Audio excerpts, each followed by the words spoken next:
The modern view of atomic structure. All atoms are composed of the same types of subatomic particles. Protons are positively charged, neutrons are neutral in charge, and electrons are negatively charged.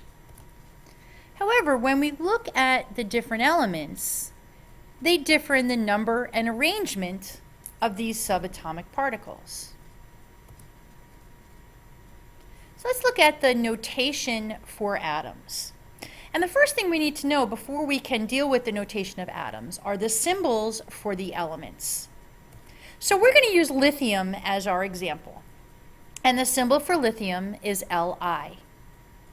And along with the symbol, in notations, we have two numbers that are important for the structure of that particular atom. The first number is what we're going to call our mass number. And the letter that we use for our mass number is a capital A.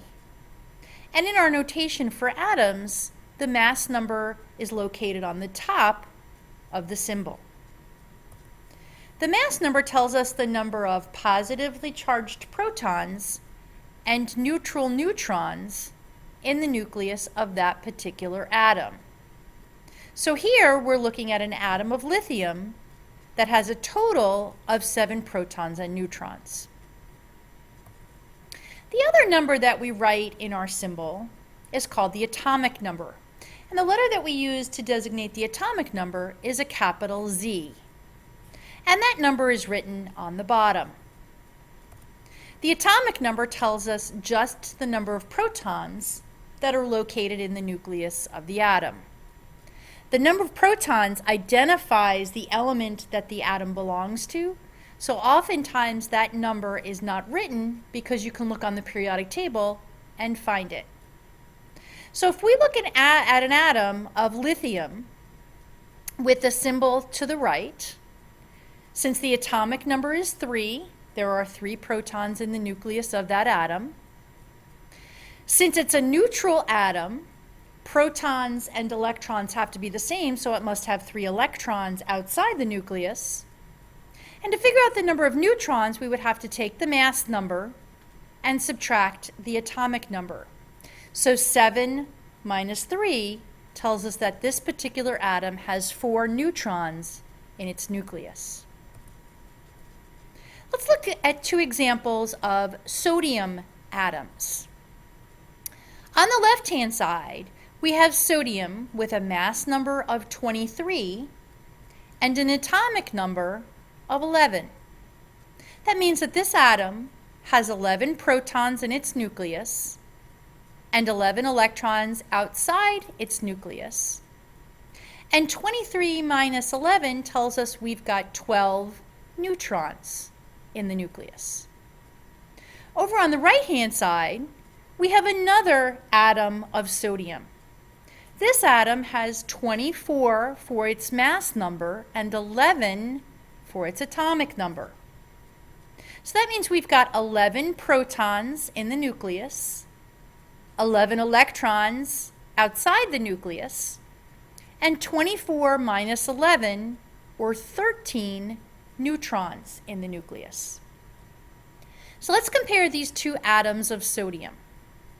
They're both atoms of the same element, which means they have the same atomic number, 11. So they have the same number of protons and the same number of electrons. The difference is they have different mass numbers. And because they have different mass numbers, they have different numbers of neutrons in their nucleus. On the left, we're looking at sodium 23, which has 12 neutrons in its nucleus. And on the right, we're looking at sodium 24, which has 13 neutrons in its nucleus. So here we're looking at what we refer to as isotopes. Isotopes are atoms of the same element that differ in number of neutrons. So these are both atoms of the element sodium, but the one on the left has 12 neutrons and the one on the right has 13 neutrons.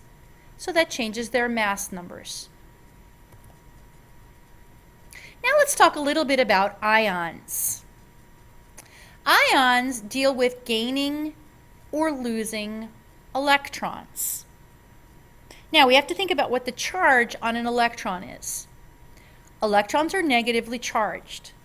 So if we have an atom that gains an electron, it's going to become negatively charged because it's gaining negatively charged particles.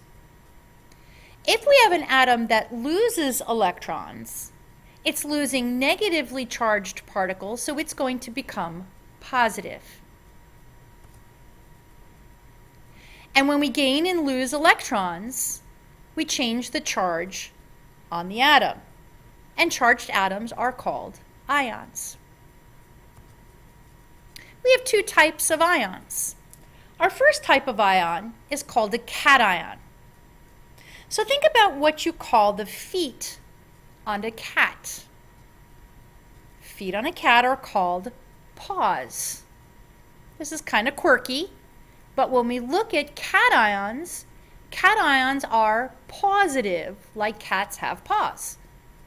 Cations lose electrons and become positively charged ions. Anions gain electrons. And when they gain electrons, they're gaining negatively charged subatomic particles, so they become negatively charged.